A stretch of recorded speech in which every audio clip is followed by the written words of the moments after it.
Hello and welcome to today's episode of the Pages Pixels podcast, where we talk about new movies every week. I'm Rohan, I'm Kirtana. and today we're going to talk about the new Netflix movie Carry On. And Kirtan, why don't you tell everyone what this movie is about? A mysterious traveler blackmails a young TSA agent into letting a dangerous package slip through security and onto a Christmas Eve flight. Um, I think it's a I think it's an extremely effective logline because it tells you exactly what the movie is. Yeah, that's what loglines do. But I mean, let's get into the movie itself. Um, Mhm. what'd you think of Carry On? I didn't love it. It was pretty long, I thought, for a thriller. It also felt very 90s. It was like 90s coded through and through. Yeah, Um, the dialogue, the delivery, the world, just all of it. I think the movie like did what it set out to do. I just didn't love it. How about you? I had fun with it. It's not going to be one of my top 10 movies of the year or anything like that. Hmm. But it is very much like I can turn this on, uh like if just about everyone in the family is gonna have fun with it. Hmm. And then it's like we'll watch it, we'll be entertained, and then we'll move on with our lives. It's not gonna necessarily stick with you, but Hmm. when I feel like that's kind of the goal of this movie. You said it reminds you of a 90s movie. I think it's emulating those 90s thrillers.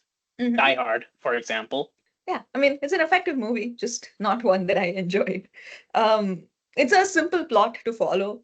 There's this young police aspirant guy who's stuck in a TSA job, and he starts getting blackmailed. I did think that the way they planted the earpiece was very smart.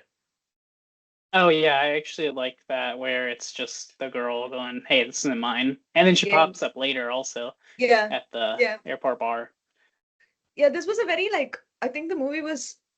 I can see it being written like on a template. You know, like they almost took like the Save the Cat beats and they just filled it in like fill in the blanks. Yeah, Um, but I mean, it works. It works because those templates work for a reason. Um, I yeah, didn't. I didn't find any. There weren't like like jarring instances of like that could never happen. You know what I mean? Like they mhm. were able to sell me on most of what was going on. I just felt a little disconnected from all of it, maybe because of the pacing. Um, I just thought it was a little all over the place. Do you think that at times the movie's moving at a brisk pace and then it just suddenly screeches? Okay, Kind of. Because it was like, I don't know, like now that I think of it, I think it was because maybe I feel like the pacing felt off because the protagonist didn't work for me. Like, I okay. didn't feel like um much for him, like Mhm. right from the start. Um, and then throughout as he made decisions, it just kind of felt like he wasn't in as much of a hurry as perhaps someone in that position would have been. Um, Got it. and I think that's where the sort of pacing issue comes for me. How about you? What did you think? I had, I mean, the protagonist is you bringing him up is interesting. I had I think all the characters, or most of them, were a little bit underwritten, including the protagonist. Mm-hmm. And we're kind of being told um, that they have specific aspirations. The protagonist specifically, we're told that hey, he wanted Mm-hmm. to go into the police academy, but you don't really you only know that because his is she his wife or girlfriend? I think she's his Girlfriend. girlfriend. Yeah. She says, "Hey, I want you to try again." Um, Mm-hmm. but he doesn't really express a Mm-hmm. desire uh, Mm-hmm. to grow, and you also don't see him. You learn that he is uh, not really thrilled with his position at the TSA Mm-hmm. before he even gets there. You Yeah. wouldn't have known that. I don't know. Known that until his girlfriend brings up that hey, you should try to go into the police academy again. Mm-hmm. Which True.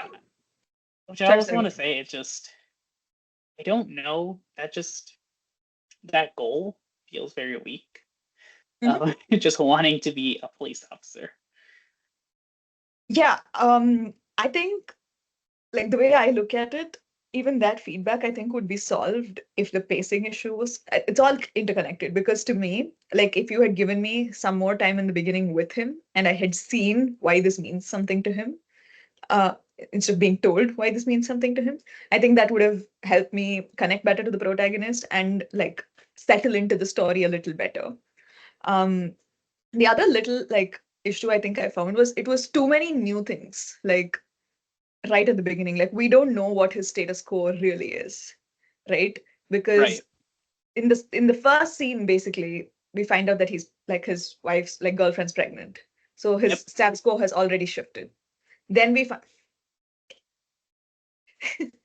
the first thing, the first like first scene we see him in, we find out that his girlfriend's already pregnant. So which means that we don't know his status quo before that.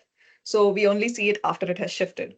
And then second thing is it's his like at his job at the TSA, we don't know what a regular day is because on the first day that we see him at his job, he goes and he asks for a promotion. He goes and he gets this new like role to be done.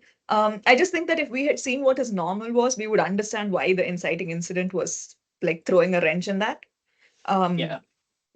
Maybe that's kind of where there was a little bit of a disconnect. I do think they did a good job at like kind of building his world for us because all the agents are like super friendly with him. Like everyone's like in a weirdly cheerful mood around him. Um, so We I we guess we gotta can talk just, about that. Sorry, yeah, finish your point, and then we gotta talk about the cheerful I know TSA what you're agents. about to say. No, but I guess my point is that like I think they did a good I wish we had more of that. I wish I had gotten to see like what is his equation at his job, like what does his day look like why is he unhappy at it, you know? Because if I were like, let's say I was in that job and like I had such like supportive like coworkers, I feel like I would have been a little happier than he was over there. I don't know, it's just a lot of interesting choices right at the beginning. I mean, again, it doesn't. I mean, just to comment on that a little bit, it doesn't. You don't necessarily see him be unhappy or dissatisfied or disgruntled. Hmm. You're just told that he's not happy Yeah. for some reason. Hmm. Um, Obviously, like him wanting a bigger position and a promotion is tied to like, well, he's gonna have a kid, so Hmm. he's like, hey, I want to also provide for that kid. Hmm. Um, I didn't realize, I guess, that the TSA officers on the floor versus the ones at the machines, that Hmm. is a considerable promotion. Hmm. Um, but this is what I wanted to get into. Let's talk about TSA real quick. Yeah. Where are these cheerful, Yeah. helpful TSA Yeah. officers coming from? Hmm. Um, Usually they're not like that. I mean, there's definitely been places where they've been pretty nice, but like, hey, get the line moving and make sure there's no holdups. That Yeah. usually does not happen, especially not at LAX. No. Um, it's not the worst though. At in EWR, New Jersey, one time I was in a TSA line for 2.5 hours, Oh my God. and let me tell you, none of them cared about it moving faster. They were kind of just standing there. Um, yeah. It's still not as bad Um, as Delhi. I know that's technically not TSA. Delhi Airport. That is the worst. I haven't had the pleasure of going to the Delhi airport in a really long time. Uh, Good. but I know what you're saying. It was also interesting because I feel like I distinctly remember reading on some Reddit threads where people were complaining about like this disgruntled like TSA employees, and then someone who worked like in the TSA system was like we're not your friends. Like we're here to like make sure that you're not a threat. Like it's not our job to be nice to you. That's what Mhm. they said. But again, yes, I think that kind of took me out of the world when there was that one guy, his friend, whose name I don't remember, um, who was like he had all these people waiting in line, and he like did like a bit when he was like, okay, like what will you do? Like, will you put your stuff in this like tray and like move it, I whatever, right? And I little was like, song. yeah, and I was like, if I'm waiting in the line and some guy is like practicing stand up on me, I would have been like, dude, come on. Yeah. Um, I will say that they nailed like the little montage of like the passengers and how like quirky and weird they were. Um, I thought that was like really fun and very realistic. There was this one lady who was like, I don't want to stand in the security thing because I don't want you to see me naked. And I was just Oh like, yeah. this is just hilarious. Yes, I like that part. Yeah, you do see some weirdos every Yep. now and then. Not the agents, but people traveling. Mhm. The B plot was uh, not great for me. It kind of just didn't have the. I just felt like the answers kind of just like plopped in front of them. Um, Yeah. what she was the FBI? What was she? I think she was just LAPD. Okay, yeah. Like I thought she was pretty good. I thought the actress was pretty good, Mhm. but I just think A that big that head from Silicon Valley was good. yeah, I saw that. Love that guy. He's great in everything. But Yeah. no, I was thinking that like it was largely forgettable because until Kevin brought it up, like I just didn't even like realize that we were missing this whole chunk of the story. I thought that the twist in that was working pretty well, like where she finds out that the guy who's come to take her to the airport is like a double agent or like a bad guy or Yeah. whatever. I thought that sequence was very interesting. I did like the fight sequence in the car. Again, it felt very like 90s coded, but um, I thought that was an interesting sequence. Outside of that, again, like I think I just felt like a general lack of like connection Mhm. to any of the characters. What did you think? I thought this plot honestly could have been cut. Mm-hmm. Um, this whole movie. I mean, you mentioned that this movie is a little bit too long, Mm-hmm. and I think this is one of those movies where it didn't need a B plot where you're jumping to other characters. I think you stick with Taron Egerton the entire time. I Mm-hmm. think the movie would work a lot Mm-hmm. better. It'd be instead of being just under 2 hours, it would be like Like a maybe an tight hour 90. Yeah. 40, 40 Mm-hmm. hour 45. Um, and I know that's only 15 minutes, Mm-hmm. 15, 20 minutes being cut, but trust me, you will feel that if you're watching a Yeah. movie.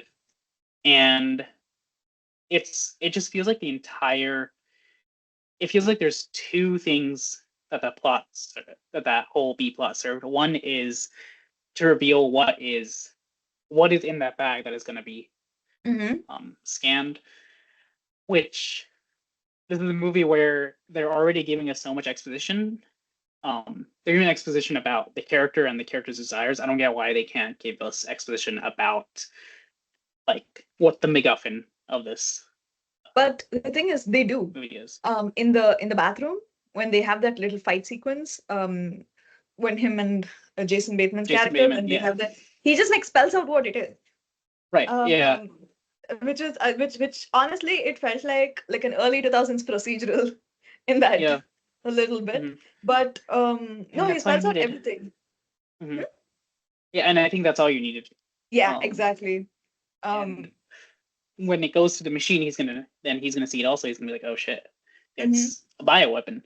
And then I think the other thing it was is just the LAPD got involved and they caused some roadblocks and he has to fight her in one of the scenes, Yeah. which could have also happened without having that whole plot line. Eventually, the LAPD could have caught on and they think he's behind it and he has to fight them. You don't necessarily need a full character and all these cutaways. Um, Mhm. that was my thoughts on it.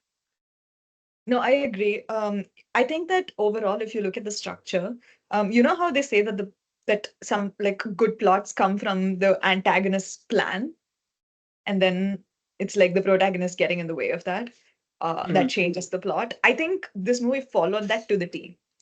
Like Jason Bateman character had a very like set plan, and Yep. at each juncture, it was this guy Ethan, right? Is his name? Um, Yes. yeah, it was Ethan like putting wrenches in that plan throughout. I really like the switch at the very end where he thinks that they're going to one on one aircraft and then they end up going on a different one. I thought that one was really, really smart. Did you ever pick up on why he failed the polygraph? I think he had mentioned that he had seen his father steal something small. And the question was, have you ever witnessed a crime being committed? So he lied to try to protect his father. So like that was it. Like that was the like it was just a small crime. I believe so. See, it's the movie doesn't spell it out for you 100% Yeah. because Jason Bateman's character is the one who says it. It's like, oh yeah, you saw your dad steal some. I Mm. don't think it was candy, but something like that. Yeah, yeah, And yeah, yeah. so Yeah, is but Jason it's Bateman like, telling the truth? Is just making stuff up? I yeah. don't know. I But feel like that would have been a cool answer for me to have. Like, I was quite curious because he brings it up like three times in yeah. during the course of the movie. Um, yeah, it was a very interesting layered character. I just really wish I was able to spend a little more time with him in the beginning to care for him as the film progressed. I Um, think, yeah. but I think he wasn't that layered. They I think they did the exact same thing that Deadpool and Wolverine did, Mm, which with Wolverine they just add a couple things like he has trauma, he has right. that. He talks about it very, very vaguely in that campfire scene. Hmm. And they're like, hey, Hugh Jackman, you are a good actor, like sell it. And Hugh Jackman sells it, and that's why it works. Hmm. I think Um, that's exactly what they were trying to do here. yeah, I guess what I was trying to say when like what I was trying to say when I was talking about him being layered was I think on the page he might have been. Like I think when they wrote the character bio, they wrote like 3 pages of it, and then they were talking about, oh, this guy has like these unresolved issues, whatever, right? They just weren't able to show that to us. Mhm. I think like that's where the disconnect was for me. Because Eventually. um right, because it's like I feel like like a lot of the decisions he made, at least in the beginning of the movie, they just felt kind of arbitrary. Like they didn't come from like a character flaw or whatever, like a behavior trait or something like that. That's what I mean when I said if I sat Yeah. more with him, like I would understand who is this guy as a person, and then Mhm. that might translate into more relatable sequences as we move forward. Okay. Did Should we move on to standout elements? Let's do it. Yeah. Um, it was hard for me to find something. I tried to.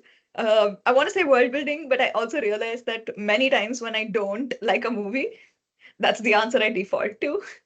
Um, I was just thinking about it as like we were discussing like right before we started recording, and I was like, because I remember saying world building in a couple of episodes before, and then I also remember that when we were in school and we had to do table reads and give feedback, if I didn't love someone's pages, I would start with like the world building and then move into criticism. So I'm wondering if this comes from there. No, but I just thought that the way they used the world of the airport was very effective. Hmm. The little fight sequence in the back rooms was very cool. I've never seen the back room of an airport. Um, Yeah. I saw it in there Toy was Story 2. sure, yes. No, but I also really liked. I also thought that at least in the beginning, some of the ways in which he was trying to um, tell people about Yeah. the issue was pretty creative. Um, Hmm. like he starts with the call and then he tries his watch and then he tries writing on someone's boarding pass, so on and so Yeah. forth. It was very cool. It was very frustrating that like the villain's solutions were not as creative because for everything it was just we're zooming into the camera, we can see you, We're gonna right? kill this guy. Yeah, exactly. Oh my God, they just killed so many people. You know what hit me though? The last one where the guy with the CDs, when he got killed, I felt hurt. Oh, I was like, that guy was great. He's like some dude on Hollywood, right? Like if you just walk down Hollywood Boulevard, like yeah, that's what you see. yeah, you're Um, gonna get a ton of those. yeah, Hey, listen to my mixtape or anything like that. yeah, but also just friendly PSA. Don't take that stuff. They're gonna ask you to tip them like a lot of Oh money, yeah. and Hmm. many times the CDs are empty. So just Hmm. heads up. Yeah. Yeah, but how about your favorite element? Um. So I mean, it's funny because I think I'm more positive on this movie than you are. Mm-hmm. Um. But nothing really stood out to me. Uh. So I want to focus on something that is the absence of this stands out. Mm-hmm. Uh. And where other movies kind of do it better. I think the relationship between the protagonist and the antagonist. Mm-hmm. Um. I think that's the lack of it stands out. And so I'm going to use Michael Mann's Collateral as an example. If you haven't seen Collateral, it stars Jamie Foxx and as the protagonist, Tom Cruise as the villain. Um, and I'm not going to spoil, or I'll try not to spoil this movie too much in case you haven't seen it. But basically, Jamie Foxx he's a cab driver, but he has aspirations of becoming um, of having his own limo company. And Mm-hmm. even when you step into his cab, it is clean, it is spotless, um, where everyone else is kind of, like chatting around on their downtime. He'll be like reading some kind of business book or doing doing something, like always thinking about uh, this limo company. But his flaw is that he never takes action. And Mm-hmm. you have the Tom Cruise character get into his car, who's like, "Hey, drive me around while I kill all these people." And you try to resist, I will kill you. And that's his flaw, is that fear makes him do whatever Tom Cruise wants him. And throughout the course of the story, we see that there are certain actions he must take that slowly shed himself of that fear. And by the end, um, and again, I'm not going to trying not to spoil much. By the end, he's a new person. He's actually, I guess, spoiler, he doesn't die, but uh, at the end of the movie, he's probably going to go and start his limo company. I think this movie, and I bring that up because I think this movie is trying to do something very similar, where he's a TSA agent. Um, he, he, but his flaw is not that defined. You could argue it's fear. Mm-hmm. But then it's like you could argue that the reveal that the reason he failed was the polygraph Mm-hmm. test, just kind of hints at something else. And then it's Yeah. not 100%. I think the relationship between him and Jason Bateman isn't as interesting as it was between Jamie Foxx and Tom Cruise, which is kind of forcing that change. Mm-hmm. Um, I think this movie tries to emulate that. It just doesn't do quite enough good of a job, because it doesn't do a clear job of communicating. It doesn't do a clear job of communicating what his flaw is, and it doesn't do Mm-hmm. a good job of communicating that he wants more. We hear that he wants more, but not from him. Yeah. And usually characters aren't going to say they want more themselves, but they'll express it in some way. Again, Jamie Foxx's cab, super clean. He's always working. He's talking about he's like, "Hey, this is a part-time yet. I'm gonna do the limo company." And then he gets questioned, "Why don't you just do it?" And then it's always well, it's not a good time, and I got to do Mm-hmm. this first and that, and then before he finally gets to the point. And then you kind of learn that he's fearful. You don't learn that in an interesting way in this movie. Mm-hmm. Yeah, I agree. Actually, I mean, I haven't watched Collateral, but it sounds like such a relatable flaw for your character to have. And I feel like the pieces were in place for that to happen with Ethan's character as well in this film. Um, yeah, no, Yeah. I see I see what you're talking about. Also, as you were talking about it, it was very weird, but on paper, it's almost as if Jason Bateman's character is the protagonist. Hmm. Because he has the clear goal, not Ethan. His Yeah. goal is to get this thing on the plane. Like that's it. It's unilateral. And Yeah, I then there's mean, I this other. guess you could argue, you could say that about so many movies. You could say that about like any, you could say that about Black Panther. Killmonger has a clear Right, goal at the right, beginning right. where T'Challa doesn't. Right. So I guess that's what I'm trying to say is that I think it would have really helped if at least Ethan knew what he wanted, or if the fact that he didn't know was a part of the plot.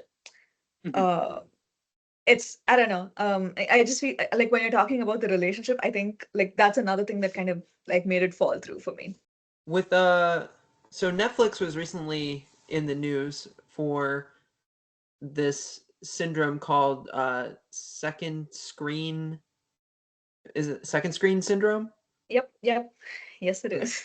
And it basically involves Netflix producers encouraging writers to write dialogue with characters as though they're explaining everything that they're doing so that viewers who are not watching the screen get a sense of what they're doing. What do you make of that decision by Netflix? And did you notice any of this in Carry On? I don't know if I noticed it in Carry Out because I think that Carry Out was already. Wait, Carry On, sorry. I don't Carry know on, if yeah. I noticed any of that in Carry On because I think that the dialogue was already like super clunky and like not uh, organic for me. Like it already felt like a little, I don't know, uh, template based, a lot of exposition, and that was from the get go. So I didn't like read it as that. But I will say that I have been hearing about the second screen syndrome from everywhere. Like I know it's not just Netflix. Like of course Mhm. this is all anecdotal, but um, essentially there is a story of how some executives asked a writing team to stretch out what they had written as one season into 2 seasons so that it would slow down the pace of the show significantly to the point where someone can watch it, like put it on in the background and be scrolling their phone and still make sense of the plot. But so that is something that I think I can say with confidence that we should expect moving forward is that TV shows and long form content is just going to start feeling a lot slower.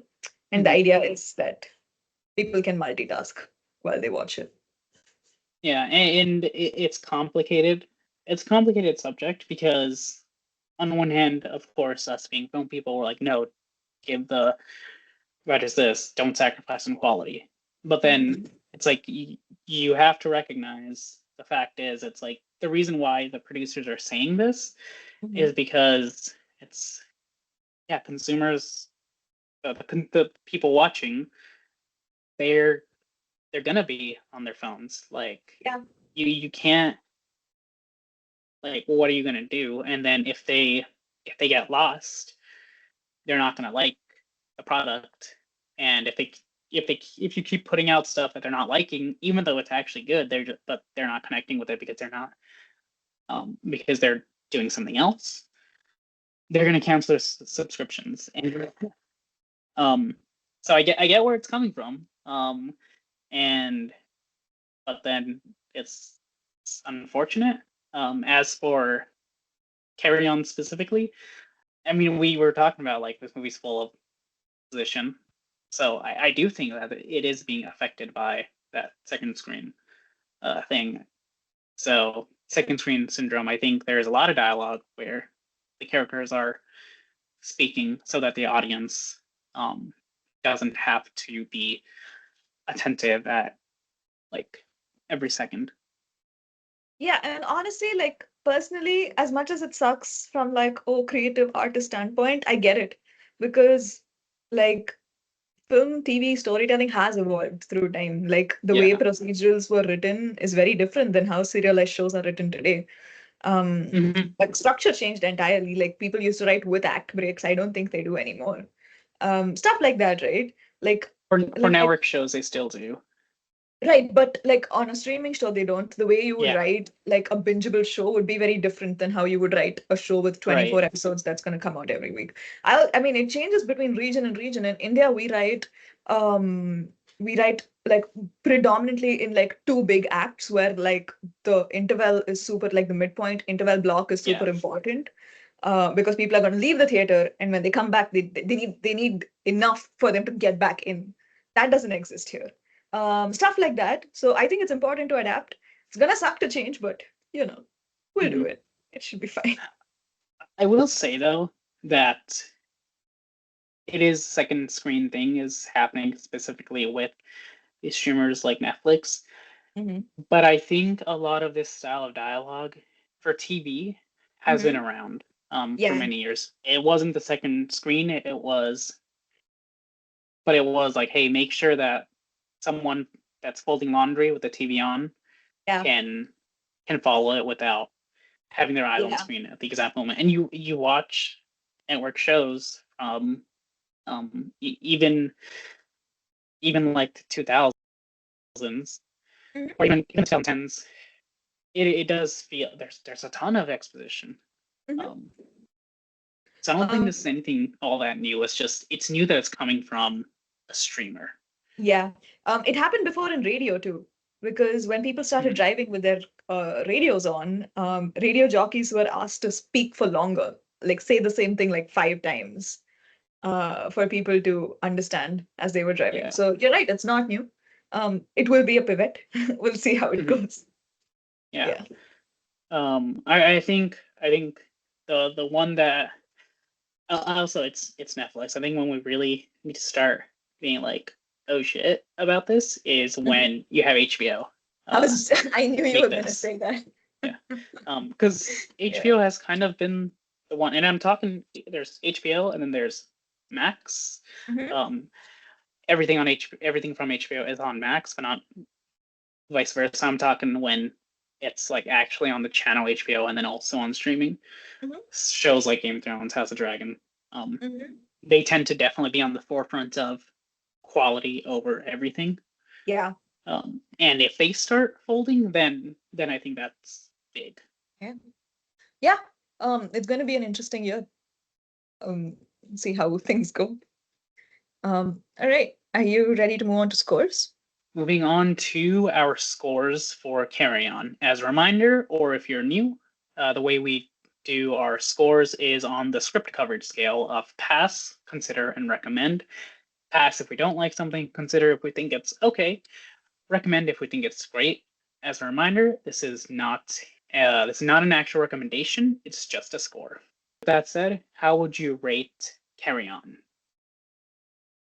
I'm gonna say pass. When we started recording, I was gonna say weak consider, but as we talk about it, it's just everyone's busy. Uh, a movie like this, I think there's a lot that could be improved upon, so I'm just gonna say pass. I'm gonna say consider. Not weak, not strong. I think I know that I didn't say a ton of positives about it, but I do think I said like, hey, at the end of the day, it's one of those movies where you can watch it. It appeals to quite a lot of people, Mhm. and this movie entertained me for 2 hours, and I think that's kind of all I expected. So at least I got that. What would you recommend to someone who would enjoy a film in this genre? So I mentioned it a little bit earlier, but I'm going to recommend Collateral. I think Mhm. Collateral does a lot of what Carry On does, but better. Mhm. There is also a Bollywood version of this. It's called The Killer, not the not the David Fincher, The Killer with Michael Fassbender. No, this is The Killer with Irfan Khan and Imran Hashmi. Mhm. If you have seen that movie, don't judge Collateral based off its remake. I was not big on The Killer. I think Irfan Khan was good in that movie, but he's always good. Who does he Uh, play? he plays the Tom Cruise character. Oh, Actually. cool. Interesting. Yeah. Yeah. Wow. And I think I appreciate that he does not try to do any impression. He goes in a completely different direction. Mhm. But Collateral's it's kind of you want to make a really fun thriller. I think Collateral is one of the best. Mhm. I haven't thought about Imran Hashmi in so long. He was big when I was growing up. He was, yeah. Damn, I miss him kind of. I am going to recommend this Tamil film called Payanam. it came out when I was still in middle school, so like early 2010s, I would say, I think, if not earlier than that. But it's about a plane that's being hijacked, and it's very cool because it also follows like two like storylines as Carry On does, but in that both of them are just a lot more interesting because on one side it's the passengers inside the plane who are trying to communicate to the authorities outside. And at the same time, the authorities outside are trying to like negotiate with these terrorists while the plane is being parked, and the terrorists are like threatening to blow it up essentially. It's a really fun movie, and I think it's fully available on YouTube if anyone wants to check it out. Sounds interesting. Yeah, cool. What else have you been watching? I watched Nora finally. I know I wasn't able to catch it and Mhm. hop on our episode. Thank you, Kevin, for filling in. Mhm. But yeah, I big fan of Sean Baker, and Nora did not disappoint. No, yeah, I loved it. It was one of my favorite movies of the year. Um, hmm Yeah, I watched Mufasa. It was awesome, and I was sad, and I was happy, and it was great. I know that everybody's like, "Oh, it sucks." No, I love it. Um, Oh, I thought you didn't. it's no. If the more and more I think about it, the more and more I like it. Like when I came out of the theater, Okay. I was like, "Ah, mixed. It's mid." No, I like it. I've made my choice, and I'm not going to be shamed into saying that it wasn't great. Thank you very much. Yeah, I watched Mufasa, and I really enjoyed it. I wanted to ask you. So, we're ending the year, and Mhm. I wanted to propose New Year's resolutions and movie watching for all of you. Um, I wanted to ask you guys to name a number of the amount of new films that you will watch next year. It doesn't have to be 2025 releases. It just means a movie you've never seen before. So go ahead and give us a number of how many movies you are gonna watch next year. Okay, I'm gonna say like 40, 45, because we're hopefully going to do an episode a week through the year. Mhm. So we have to watch a movie a week. Uh, and I don't assume we're going to like do repeats of more than like five. So I'm going to say 45. How about you? Um, See, this is an interesting question because if you just said how many 2025 movies, I Mm-hmm. actually had a goal in mind, which is 50. Mm-hmm. I want to watch 50 movies that come out next year. Um, Yeah. but but then you kind of threw a curveball, which is it's new movies to you, so even stuff that came out in the past. Mm-hmm. Let's go with, well, I'm pretty sure I'll get past this goal, but let's go with 60. 50 Mm-hmm. movies for 2025 specifically, 10 new movies outside of that. Pretty sure I'm going to do a lot more than that, but It will be That's good. actually. I'm kidding. I'll probably watch 300 new movies, but I'll probably hit 400 total. No, why? Why? Don't go down. Just being realistic, but I don't know. It's a goal. With that, we come to the end of this week's episode of the Pages to Pixels podcast. I'm Kirtana, I'm Rohan. and we will see you again next week with a brand new episode. Thank you. Thank you.